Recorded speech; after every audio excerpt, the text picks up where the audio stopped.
Good morning, fellow gardeners. Today we did get a frost, so not too shocking, but a little surprised. And then we even have ice. So it was pretty cold last night. We'll check on the plants and see how they're doing, the seedlings.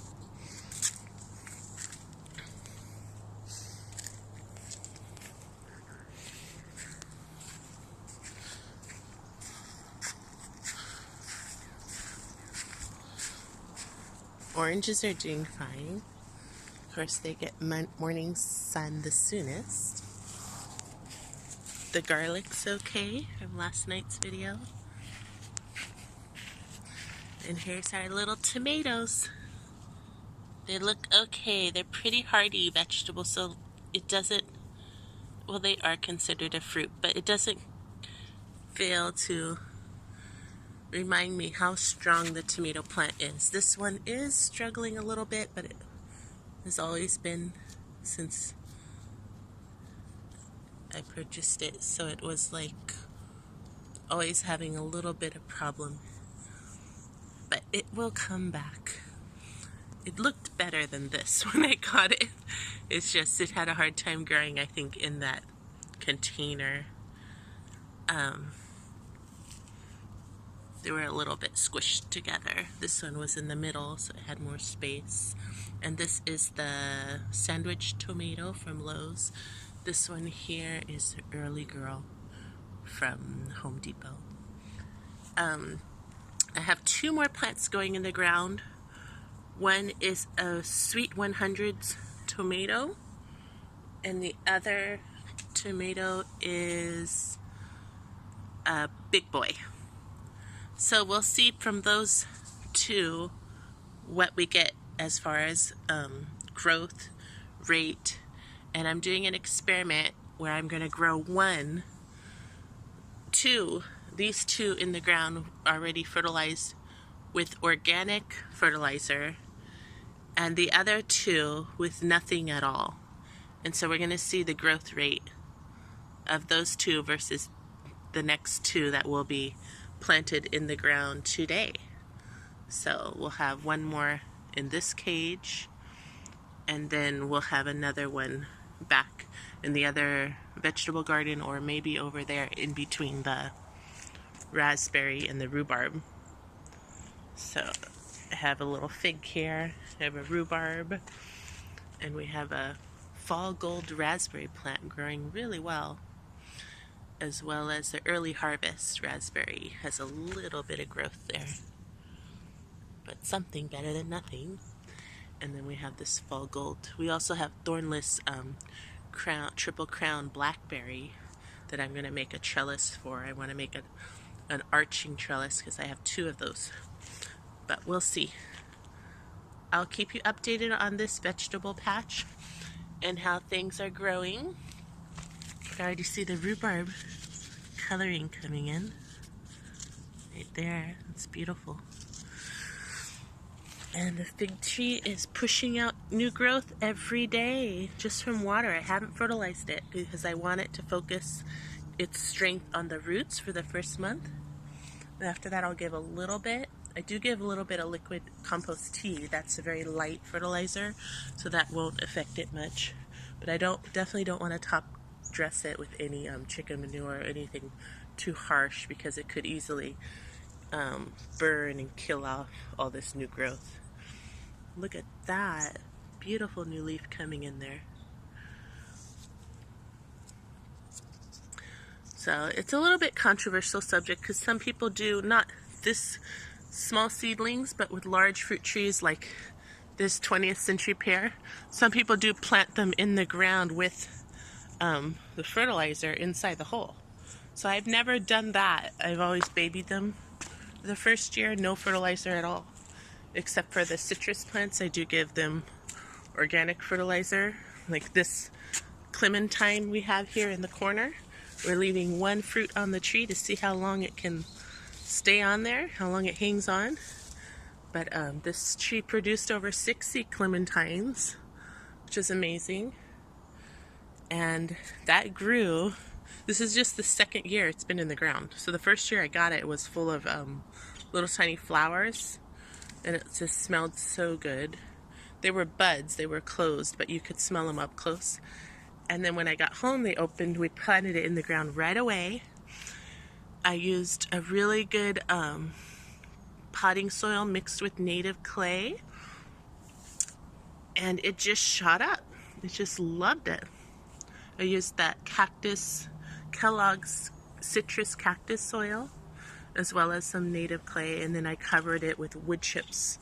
It has about 2-3 inch layer of wood chips, and if you can see how loose this soil is, this tree just loves the weed a little bit better, but this tree just loves the loose soil. It's great. I'll keep you updated on the progress of this clementine tree as well as all the other citrus. And our pineapple guava is doing good over here. Look at this. It's gorgeous. And the apple.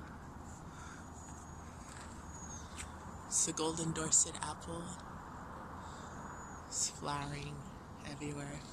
It's been flowering now for the past 3 weeks, 3 or 4 weeks, almost a month. It's just gorgeous. It's just beautiful. This is the first fruit tree that produces fruit besides the loquat in the front yard. This one produces fruit quite quickly. Large apples. So it's in the form of espalier, and espalier, I'm not sure. I think it's espalier. And see the form of the trunk? This tree has only been in the ground for about 6 years, and look how strong the trunk is. It's gorgeous. Such a strong trunk.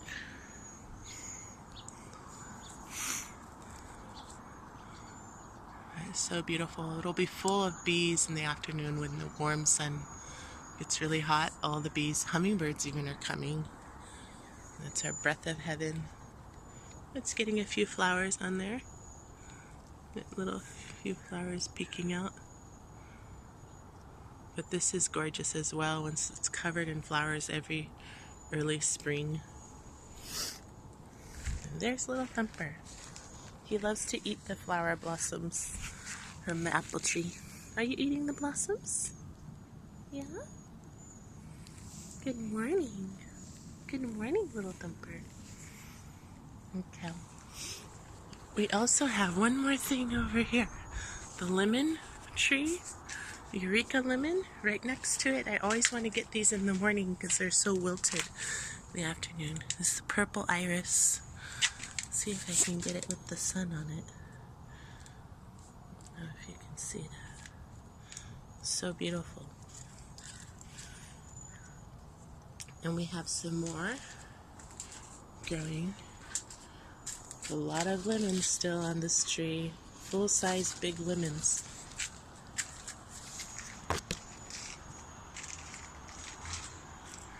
It's the Satsuma.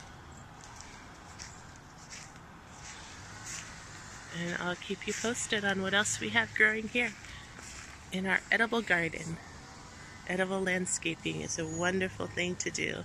We do have a few ornamentals, but we also have a lot of edibles. So in all, we have 10 fruit trees, and then 10 more small shrubs. This is our pomegranate.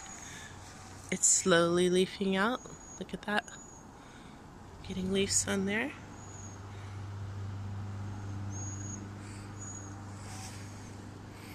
That's the pomegranate bush. So it's slightly difficult to form it into a tree, but this is the bush of Utah pomegranate. Utah sweet. And then our other vegetable bed is over here. We have a jujube tree. the Lee variety jujube tree there, but around it until it's mature enough we're going to grow vegetables. Then we have our apricot tree, quite large. It's already flowering out as well. Let's see if I can get some flowers here. There they are.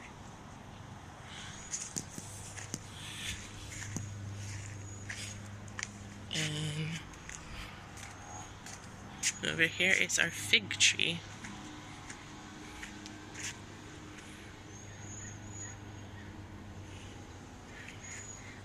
It's not yet. Oh, there's some. Those look like flower figs. So those are tiny figs right there. I don't know if you can see them. They're rather small. And this is a black mission fig tree. And then we have our giant goji berry shrub. So that one's growing, new growth everywhere. Let's see if I can get some new growth as well as flowers are on there, I believe. I saw some flowers. But it's bushy like the pomegranate until it flowered, leaves out, and then it's hummingbirds galore. They just love this tree. Or bush. It's a goji berry tree, just full of fruits. Hummingbirds love it for the flower, the nectar. They get an instant energy rush from that. And then we have our golden berries down here that we're going to plant out. We have one there, 2, 3, and a big one back here. Last year I only had 2. This year we're going to plant a few more just to spread them out throughout the garden because they grow like beautiful, like tomato plants. They have to be trellis, so they're in a tomato cage usually, unless they're in between, like this is in between my kiwi vine and the geraniums that keep it warm during the winter. But it's growing in a 3-gallon fabric pot. And I just top dress it with chicken manure every once in a while because it loves that, and water. Loves the water while it's in a fabric pot. It's a daily. You can't forget. You can go every other day, but you kind of want to make sure it stays moist. While it's inside here, it doesn't dry out as much as where it was before. It would dry out more. Best to put them in the ground. It's just hard for the frost. I always protected this guy and brought him in for the first 2 winters. Now his trunk is pretty thick and hardy. Real woody, strong, hard as wood trunk. So I left him out for the past 2 seasons, 2 winters, and he's still doing great. I mean, look at this. This is new growth, but it's also been there. Here's some more new freshly grown this month. Okay, I'll keep you updated on more that's growing on in our garden, and I hope you can share your garden with us as well. These are the potato plants. They're doing great. We have little buds. Look at that. So they're growing on the daily. And then the aloe vera is doing good. A little bit of frost. I should have brought this guy in. I forgot about him because I put him way over here. So he did get a little bit damaged. See the little sprinkles? Those weren't there before. So we did get a frost here in February. It does happen in March. Usually we have to wait all the way until 100% absolute certain. It's all the way until May.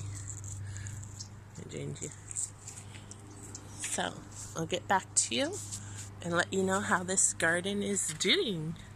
You might have to put a cage up around this part because the rabbit seems to love to sniff everything and rub his chin on everything and anything he can find. He's a chin. He loves his chin to be rubbed. So I'm not sure what that's about, but it's his little happy spot. Okay, we'll get back to you soon on what's gardening and how things are growing in our garden. Share your garden with us as well. Have a good one. Happy gardening. From our garden to yours. Grow with love.